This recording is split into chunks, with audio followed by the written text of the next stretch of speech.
মতোই অসীম।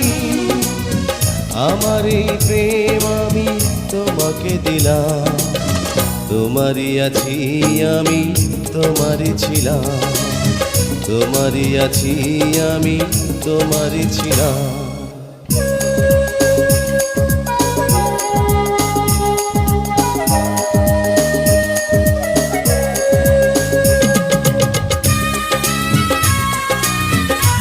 পানির স্পিডে বহুত পানি। আমরা দেশে কিন্তু অনেক আনন্দ হইতো, মাছ থাকতো, নৌকা ভেড়া নিয়ে চলতো, কলা গাছ কাটতে ভেড়া বানাইতো, কলা গাছ অনেক মজা করতো। বিদেশে এই সিস্টেম নাই। ওকে, ধন্যবাদ, আল্লাহ হাফেজ।